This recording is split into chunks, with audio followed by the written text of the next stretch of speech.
Social media के ऊपर हर बंदे डॉक्टर है। तो आप जब भी किसी डॉक्टर को विजिट करें, आप कम से कम उसकी क्वालिफिकेशन ज़रूर देखें, क्या वो उस फील्ड का माहिर है भी सही या नहीं। गायनी का प्रोसीजर है, चाहे वो कोई इनफर्टिलिटी का ट्रीटमेंट है, चाहे वो प्रेगनेंसी रिलेटेड इशू है, तो कोशिश क्या करें कि एज ए कपल विजिट करें। कपल जाएगा तो हम बताएंगे उसको कि हमारे पास कौन कौन सी चॉइसेस हैं। पेशेंट की लाइफ या पेशेंट की ट्रीटमेंट के साथ कभी भी प्ले ना करें। अगर आपको आता है तो आप ट्रीट करें, नहीं समझ आती तो आप उसे रेफ़र कर दें। फीमेल है, उसके साथ उसकी मदर हैं या सास हैं और रिलेटिव है, वो आ जाएगा, लेकिन हस्बैंड साथ नहीं आता। हमारे प्रैक्टिस में नहीं है इस तरह की चीज़। सिर्फ लाइफस्टाइल मॉडिफिकेशन है। एक पेशेंट है वो स्मोकिंग करता है, स्मोकिंग रोक दे। वज़न ज़्यादा है, वज़न कम कर ले। सप्लीमेंट के ऊपर पैसे ज़ाया ना करें।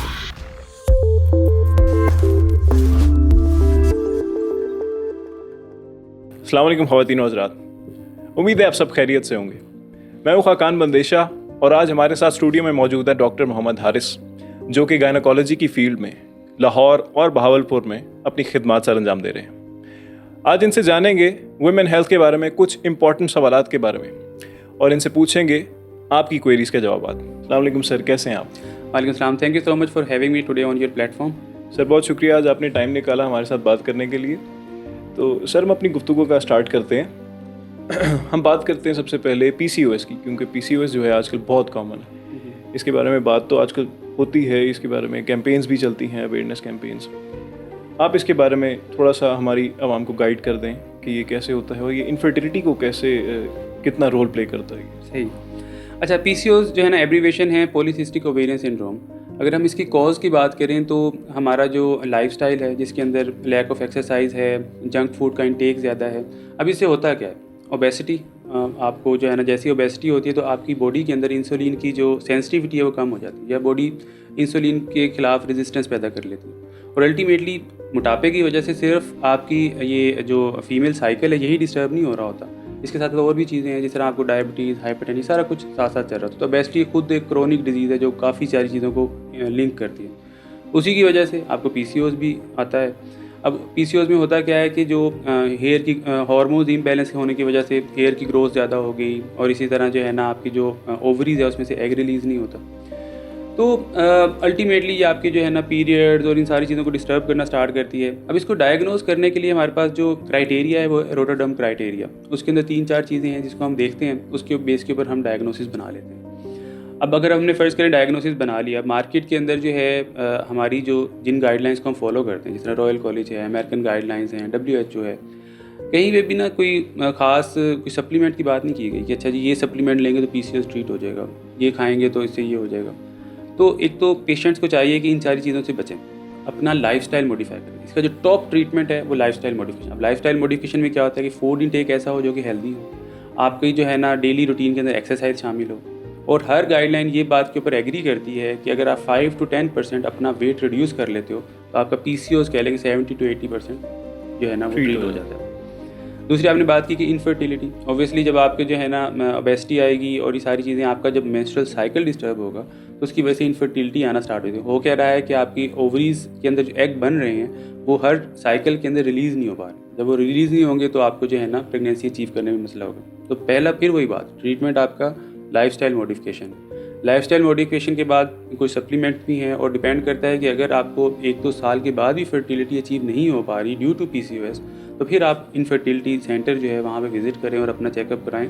देन जो भी ट्रीटमेंट वो सजेस्ट करें उसके मुताबिक चलें। ठीक है सर, इनफर्टिलिटी की अगर हम बात करें तो इसमें मेल्स का कितना रोल होता है? क्योंकि हमारे माशरे में इसको एक टैबू समझा जाता है कि मेल्स जो हैं वो अपना वर्कअप नहीं करवाते। तो इसके बारे में आप क्या कहेंगे? अच्छा, इसके अंदर देखें, अभी जितनी भी रिसेंट गाइडलाइंस हैं वो ये हमें भी हमारी ट्रेनिंग के अंदर भी हमें यही सिखाया जाता है कि जब भी आपने इनफर्टिलिटी का ट्रीटमेंट करना है। अब होता क्या है हमारे सोसाइटी के अंदर, फीमेल है, उसके साथ उसकी मदर हैं या सास हैं या कोई जो है ना और रिलेटिव है, वो आ जाएगा, लेकिन हस्बैंड साथ नहीं आता। हमारे प्रैक्टिस में नहीं है इस तरह की चीज़। तो उसका क्या अल्टीमेटली नुकसान होता है कि हम बिला वजह के फ़ीमेल के टेस्ट करवाते रहते हैं। कभी उनके हार्मोन के टेस्ट करवा लिए, कभी उनकी ट्यूबें चेक करवा ली, कभी लेप्रोस्कोपी करवा ली। और जो है ना जो अब कॉज, और दोनों का रोल है, मेल और फीमेल जो कपल है, हस्बैंड वाइफ, 50-50 दोनों की कंट्रीब्यूशन है। तो इसलिए सबसे पहले तो जब भी आपने इनफर्टिलिटी का ट्रीटमेंट करना है तो हस्बैंड और वाइफ दोनों इकट्ठे जो है ना गायनेकोलॉजिस्ट को या जो भी इनफर्टिलिटी के डॉक्टर हैं उनको विज़िट करें। फीमेल के अंदर हमारे पास काफ़ी सारी चीज़ें होती हैं जिसको हम चेक करते हैं, लेकिन सबसे पहले बेसिक चीज़ मेल के अंदर हमने सिर्फ एक सीमेन एनालिसिस करना है, तो उसके ऊपर हमें कह लें कि 80 to 90% चीज़ें क्लियर हो जाती हैं। तो इसलिए रोल तो दोनों का है। तो एक सजेशन जो यही है कि जब भी आप इनफर्टिलिटी का ट्रीटमेंट चाह रहे हैं कोई भी कपल, तो दोनों जाएँ डॉक्टर के पास। और मेल के लिए सिर्फ एक टेस्ट है, एक टेस्ट करवा लेंगे तो आपकी ज़िंदगी आसान हो जाएगी। Then we will come to the female कि अच्छा अब इसके ये टेस्ट करवाएं, ट्यूबें चेक करवाएं, हार्मोन्स कराएं। मेल को आना भी चाहिए और उसका 50% से ज़्यादा रोल है, तो इसलिए दोनों को इकट्ठे ज्वाइन करना चाहिए। 50% से ज़्यादा रोल है यानी। बिल्कुल ऐसे। तो सर प्रेगनेंसी में कौन से ऐसे टेस्ट हैं जो ज़रूर एक वुमेन को करवाने चाहिए, बिल्कुल भी मिस नहीं करने चाहिए? अच्छा, इसके अंदर देखें, एक तो हमारे रूटीन टेस्ट होते हैं जो हम रूटीन में कोई भी अगर प्रेग्नेंट फीमेल हमारे पास फर्स्ट विजिट के ऊपर आई है तो उसके अंदर आप जो है ना उसका ब्लड ग्रुप करवाते हैं, CBC करवाते हैं, यूरिन कंप्लीट करवाते हैं। ये तो एक बेसिक टेस्ट है। इसी तरह फिर आप जो है ना एक डेटिंग स्कैन होता है जो कि हम रिकमेंड करते हैं कि आप 12 वीक्स के ऊपर करवा लो। फिर आपकी जो है ना 20 वीक्स पे आपका एनॉमली स्कैन है, और इसके बाद फिर आगे 30 वीक्स पे जाके आप जो है ना ग्रोथ स्कैन करवाते हो। तो अगर तो पहली प्रेगनेंसी सब कुछ ठीक चल रहा है तो फिर तो यही बेसिक टेस्ट है, ठीक है। लेकिन अगर फ़र्ज़ करें एक पेशेंट की बैड ऑप्स हिस्ट्री है जिसके अंदर क्या है कि पहले एक मिसकैरेज हो गया, फिर जो है ना दूसरी बार प्रेग्नेंट हुई, फिर पता नहीं चला, वैसे ही जो है ना प्रेगनेंसी वेस्ट हो गई, फिर हमारे लिए जो है ना वर्कअप बहुत ज़रूरी हो जाता है कि हम उसके अंदर जो है ना पेशेंट की जिस तरह APLS का वर्कअप कहते हैं, एंटीफॉस्फोलिपिड सिंड्रोम, वो हो गया। अगर फ़र्ज़ करें पेशेंट को थायराइड का मसला है तो वो करना है। इसके अलावा जो टॉप सजेशन है वो ये है कि डायबिटीज़ का टेस्ट ज़रूर करना है। प्रेगनेंसी से पहले अगर कोई पेशेंट डायबिटिक है या नहीं भी है, हम क्योंकि एशिया के अंदर हम जिस एथनिसिटी के अंदर आते हैं यहाँ पे डायबिटीज़ बहुत कॉमन है, तो स्टार्टिंग के अंदर ही आप जो है ना ग्लूकोज टॉलरेंस टेस्ट है या जो डायबिटीज़ के रिलेटेड प्रेगनेंसी में टेस्ट हैं वो ज़रूर कराएं, ताकि आपकी जो है ना अगर डायबिटीज़ का मसला आता है जो कि बाद में आपके बच्चे को इफ़ेक्ट करेगी, उसकी ग्रोथ को इफ़ेक्ट करेगी, तो वो आप टेस्ट कराएं। बाकी टेस्ट ऐसे हैं कि जो डिपेंड करता है कि पेशेंट की हिस्ट्री क्या है। पहली प्रेगनेंसी में शायद हमारे पास बेसिक टेस्ट ही है, अल्ट्रासाउंड है, CBC है, यूरिन कंप्लीट है, ब्लड ग्रुप है, यही टेस्ट है। लेकिन अगर बैड हिस्ट्री है तो फिर हमारे पास सिग्निफिकेंट हो जाता है बाकी टेस्ट भी। बिल्कुल ठीक। तो सर अगर हम बात करें कॉन्ट्रासेप्शन की, क्योंकि इसके बारे में इतनी बात नहीं की जाती और ना इतनी अवेयरनेस है कि हमारे पास इतनी ऑप्शन मौजूद हैं, तो इसमें हमारे पास क्या क्या ऑप्शन मौजूद हैं और कितने अरसे से लेकर हम कितने अरसे तक हम ऑप्शंस मौजूद हैं हमारे पास कॉन्ट्रासेप्शन के? सही। अच्छा, अब इसके अंदर देखिए कॉन्ट्रासेप्शन के अंदर जब भी कोई पेशेंट आके या कपल आके हमसे कहता है कि मुझे जो है ना कॉन्ट्रासेप्टिव मेथड जो है ना कोई स्टार्ट करना है, अब हम जो है ना वक्फा करना चाहते हैं, हमारी फैमिली कंप्लीट है, तो हमारे पास जो है ना हम इसको वर्ड यूज़ करते हैं कैफेटेरिया चॉइस। अब उसमें क्या होता है कि हम पेशेंट को सारे ऑप्शन दे देते हैं। अब पाकिस्तान की अगर आप बात करें तो हमारे पास सारे ऑप्शन अवेलेबल हैं यहाँ पे, और गवर्नमेंट फैसिलिटीज़ के अंदर अवेलेबल है, फ्री ऑफ कॉस्ट अवेलेबल है। फैमिली प्लानिंग की क्लिनिक्स बने हुए, आप जाएँ वहाँ पे जाके बताएं और जो है ना वो आपको ट्रीटमेंट दे देते हैं। अब इसमें दो चीज़ें आती हैं, एक है बैरियर मेथड्स जो कि आपको सिर्फ वक्ती वक्फा देता है। फिर हमारे पास लॉन्ग टर्म मेथड्स आ जाते हैं जिसके अंदर हमारे पास जो है जिल्द के नीचे रखने वाले इम्प्लानॉन है जो कि आपको तकरीबन 3 साल का वक्फा देती है। कॉपर-टी है जो कि यूट्रस के अंदर रखी जाती है, वो आपको 5 से 6 साल का वक्फा दे देती है। इसी तरह पिल्स हैं जो कि आपको मंथली डेली लेनी होती हैं। इसी तरह फिर जो है ना आपके पास डेपो के इंजेक्शंस होते हैं जो आप लगवा के आपको 3 महीने का वक्फा मिल जाता है। बट इट ऑल डिपेंड्स, जिस तरह मैंने कहा कैफेटेरिया चॉइस का आप पेशेंट के सामने रख देते हो। और अगर कोई फ़र्ज़ करें जो फैमिली प्लानिंग क्लिनिक के ऊपर जो बैठा हुआ है या पेशेंट है, तो अब हमने सिर्फ ये चीज़ चेक करनी है कि कौन सा कॉन्ट्रासेप्टिव मेथड जो है इस पेशेंट के लिए सूटेबल है और कौन सा नहीं है। उसके लिए हमारे पास FSRH की गाइडलाइंस होती हैं, उसकी पूरी समरी आप गूगल के ऊपर लिखेंगे आपको मिल जाती है। तो जो भी डॉक्टर है उसके लिए ज़रूरी ये है कि वो FSRH की जो भी टेबल है उसमें देख ले कि खुदा ना खासा पेशेंट किसी ऐसी कैटेगरी में तो नहीं फॉल कर रहा कि जिससे उसको अल्टीमेटली ये वाला कॉन्ट्रासेप्टिव मेथड लेने की वजह से नुकसान होगा। अगर वो चीज़ क्लियर है तो हर मेथड ही सेफ़ है, डिपेंड पेशेंट को कितने अरसे का वक्फा चाहिए। जिस तरह इम्प्लानॉन का फ़ायदा क्या है, आपने रखवाया, रखवाने के बाद 3 साल का वक्फा मिला, आप जैसे ही उसे रिमूव करोगे आपकी फर्टिलिटी फौरी रिज्यूम हो जाती है। तो फिर वही बात है कि पेशेंट के ऊपर डिपेंड करता है कि वो किस तरह का मेथड चाह रहे हैं। सर इसके साथ ही एक सवाल जो है वो ये कि जैसे एलोपैथिक मेडिसिन है, इसके साथ हर्बल मेडिसिन भी है। एलोपैथिक तो है ही, लेकिन हर्बल भी प्रैक्टिस की जाती है, साथ होम्योपैथी भी प्रैक्टिस की जाती है। तो हर्बल जो ट्रीटमेंट हैं फर्टिलिटी के, वो किस हद तक सक्सेसफुल होते हैं? उनकी तरफ जाना चाहिए, नहीं जाना चाहिए? अच्छा, फिर देखें जो हर्बल ट्रीटमेंट्स हैं, अगर तो आप देखें हमारी जो कुछ फूड हैं, कुछ जो है ना हमारी जो खाने की डेली रूटीन की चीज़ें हैं, वो नेचुरली हमें फ़र्ज़ करें एक फ़ूड है, जिस तरह अगर मैं जो है ना सिट्रस फ्रूट्स हैं वो हमें एंटीऑक्सीडेंट जो है ना के तौर पे काम करते हैं, ग्रीन टी है, इस तरह की चीज़ें। तो कोई भी ऐसी हर्बल मेडिसिन ऐसी नहीं है कि मैं कहूँ कि ये खाने की वजह से आपको जो है ना कि फर्टिलिटी इंप्रूव हो जाएगी। अगर फ़र्ज़ करें एक पेशेंट आपके पास आता है जिसको एज़ोस्पर्मिया यानी कि स्पर्म है ही नहीं और वो किसी ब्लॉकेज की वजह से, अब उसे मैं जितने मर्ज़ी सप्लीमेंट देता रहूँ, उसे जो है ना मैं खिलाता रहूँ, जब तक वो ब्लॉकेज ख़त्म नहीं होगी तो उसका इशू रिज़ॉल्व नहीं होगा। इसी तरह अगर एक फ़ीमेल के अंदर उसके ब्रेन से सिग्नल ही नहीं जा रहा, उसको जो है ना कोई मसला इस तरह का है कि जो है ना वो जाके आपकी ओवरीज़ को स्टिमुलेट नहीं कर रहा, एग्स नहीं बन रहे, तो हर्बल मेडिसिन का कोई रोल नहीं आएगा। इसी तरह अगर फ़र्ज़ करें फीमेल की ट्यूब्स ब्लॉक हैं तो आप क्या करेंगे? तो इसलिए पेशेंट को इस बारे में जो है ना बहुत ज़्यादा जो है ना समझना चाहिए पेशेंट को ये बात कि जितने मार्केट में या नेट पे जो भी चीज़ें दिखाते हैं वो सही नहीं होती। और अगर कोई सप्लीमेंट इस तरह का है जिसमें अगर हम भी पेशेंट को कहते हैं कि आप जो है ना स्मोकिंग अगर भी करता है स्मोकिंग रोक दें तो आपकी जो है ना बेहतर हो सकता है, आप अपना वेट कम कर लें, आप जो है खाने के अंदर जंक फूड को ख़त्म कर दें तो ऑटोमेटिकली आपकी फर्टिलिटी इंप्रूव हो जाएगी। लेकिन अगर फ़र्ज़ करें अगर आप स्पेसिफिकली कहें कि जी हर्बल मेडिसिन का कोई रोल है, तो मुझे नहीं लगता कि किसी गाइडलाइन में ये चीज़ मेंशन है कि ये सप्लीमेंट लें तो आपकी फर्टिलिटी। यानी एलोपैथिक मेडिसिन जो है उस पे एलोपैथिक हमें मेडिसिन देखें सबसे पहले जो है ना सिर्फ लाइफस्टाइल मॉडिफिकेशन है। अगर एक पेशेंट है वो स्मोकिंग करता है, स्मोकिंग रोक दे, वज़न ज़्यादा है वज़न कम कर ले, नेचुरल जो आपके पास फूड्स हैं या खुराक है वही लेना शुरू कर दो तो आपकी बहुत, जैसे आप देखें ना खजूर है, इतने उसके अंदर जो है ना न्यूट्रिशन है। इसी तरह आपके पास ग्रीन टी है, एंटीऑक्सीडेंट है, आपके पास फ्रूट्स हैं बहुत अच्छे अच्छे जिसको आपको जो है ना बॉडी को बहुत ज़्यादा न्यूट्रिशन देते हैं, अच्छे हैं। फिग्स हैं जिस तरह मेल के लिए बहुत अच्छे, तो ये कर लें, सप्लीमेंट के ऊपर पैसे ज़ाया ना करें। बिल्कुल ठीक है सर। जैसा कि हम अपने इर्द गिर्द देखते हैं आजकल इतनी एडवांसमेंट्स हो रही हैं, तो मेडिकल की फील्ड में ऐसी क्या एडवांसमेंट्स हैं जिसकी तरफ आजकल मेडिकल की दुनिया किस तरफ जा रही है? मैं आपको ज़्यादा तो गायनी के रिलेटेड ही बता सकता हूँ। अब गायनी के अंदर जो है ना हमारे पास सर्जरी वाइज चीज़ें जो है ना काफ़ी एडवांस हो चुकी हैं।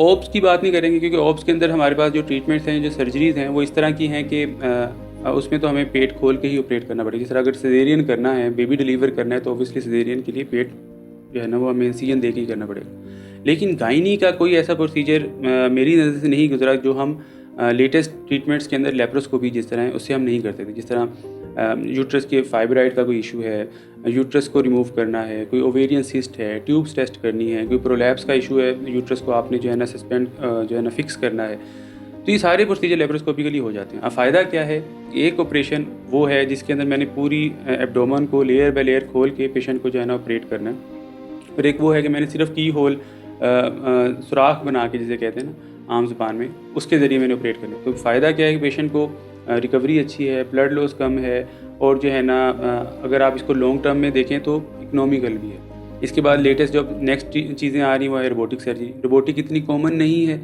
उसकी रीज़न ये है कि जो है ना रोबोट महंगा बहुत है।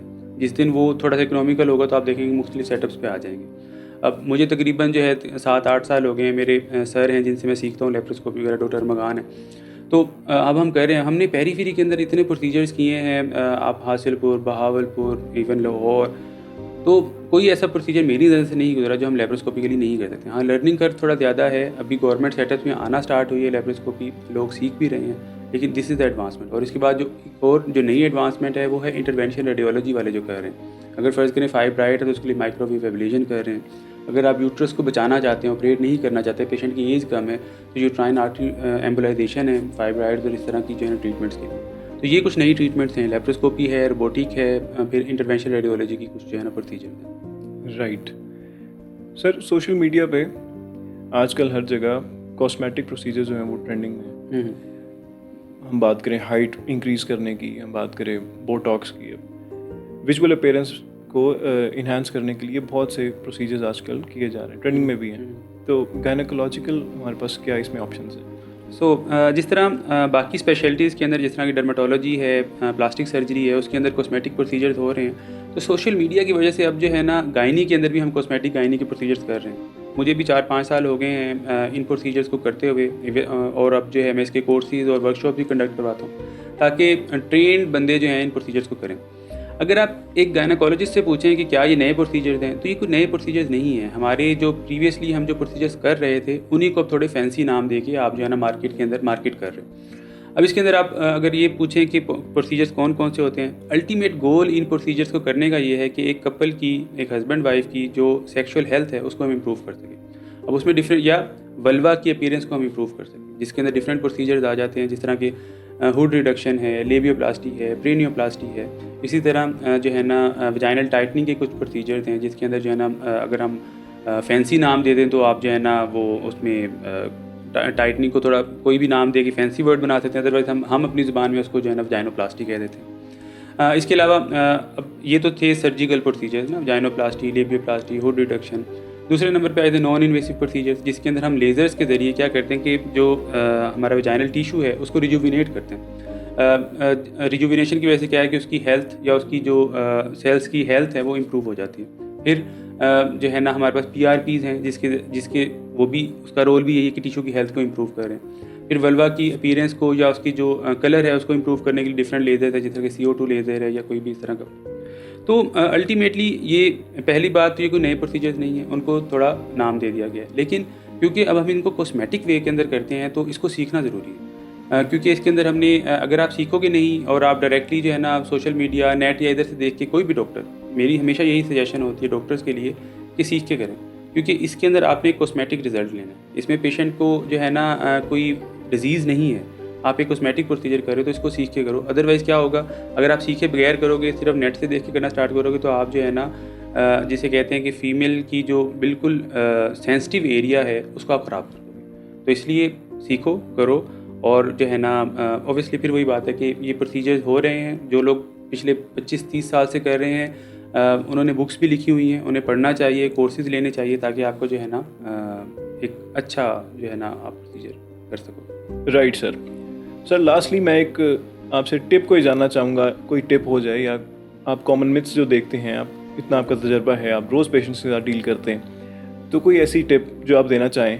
ख़वातीन को? अगर आप मुझसे कोई टिप मांगें या जो है ना अगर हमने जनरल पॉपुलेशन को कोई टिप देनी हो तो सबसे इंपॉर्टेंट चीज़ जो मुझे लगता है आजकल जो है वो ये है कि हर बंदा जो सोशल मीडिया यूज़ करता है और सोशल मीडिया के ऊपर हर बंदे डॉक्टर है। तो आप जब भी किसी डॉक्टर को विज़िट करें, चाहे वो गायनेकोलॉजिस्ट है, चाहे वो डर्मेटोलॉजिस्ट है, चाहे वो फिजिशियन है, तो आप कम से कम उसकी क्वालिफ़िकेशन ज़रूर देखें, उसका एक्सपीरियंस और उसकी क्वालिफ़िकेशन कि उसने किया क्या हुआ है, क्या वो उस फील्ड का माहिर है भी सही या नहीं। दूसरे नंबर पे जब भी आप डॉक्टर के पास जाएं तो चाहे वो गायनी का प्रोसीजर है, चाहे वो कोई इनफर्टिलिटी का ट्रीटमेंट है, चाहे वो प्रेगनेंसी रिलेटेड इशू है, तो कोशिश किया करें कि एज अ कपल विज़िट करें, क्योंकि बहुत सारी ऐसी चीज़ें होती हैं कि जिसके अंदर जो है ना आपको हस्बैंड की सपोर्ट चाहिए होती है, तो जिस वजह से डॉक्टर को पेशेंट को एक्सप्लेन करना भी आसान हो जाता है, क्योंकि दोनों हस्बैंड वाइफ होंगे तो एक दूसरे की केयर कर सकेंगे कि देखें ना कॉम्प्लिकेटेड प्रेगनेंसी है, लेट्स सपोज कि जिस तरह प्रीविया है, तो उसके अंदर हस्बैंड की सपोर्ट बहुत ज़रूरी है, किसी भी टाइम आपको हॉस्पिटल जाना पड़ सकता है।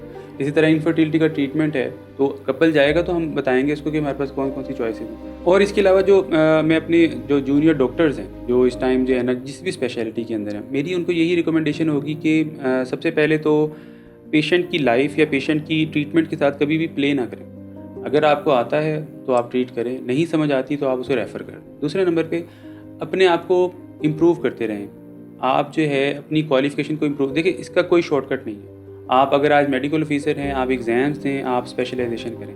जब आप स्पेशलाइजेशन करेंगे तो आपके सामने चीज़ें बहुत खुल के सामने आएगी, आपका डायग्नोसिस इम्प्रूव होगा, आपकी ट्रीटमेंट्स इम्प्रूव होगी। तो इसलिए शॉर्टकट नहीं है कि बहुत सारे डॉक्टर्स जो है ना आजकल जी हम एस्थेटिक्स कर लें, हम ये कर लें, हम क्लिनिक्स खोल लें।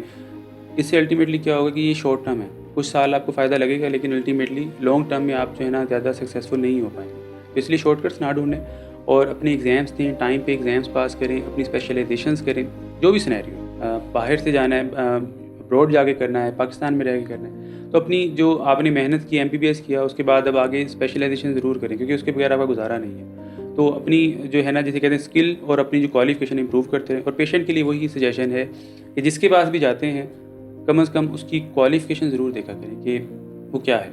राइट सर, इसी नोट पे एंड करते हैं कि डॉक्टर्स भी ख़ास तौर पे क्वालिफिकेशन और अपनी स्किल्स में इम्प्रूवमेंट लाते रहें, ताकि पेशेंट्स की जिस हद तक बेनिफिट दे सकते हैं पेशेंट को, उस हद तक वो बेनिफिट दें। बिल्कुल ऐसे, और पेशेंट की लाइफ के साथ वो बिल्कुल भी लाइटली ना लें उसको। बिल्कुल ऐसे। थैंक यू सर, आपने हमें इतना टाइम दिया, आपके टाइम का बहुत बहुत शुक्रिया। उम्मीद है कि लोगों को भी इससे फ़ायदा हुआ होगा। हम आपसे मिलेंगे इंशाल्लाह नेक्स्ट एपिसोड में। इस वीडियो को अपने फैमिली और फ्रेंड्स के साथ ज़रूर शेयर कीजिएगा। आपका शुक्रिया।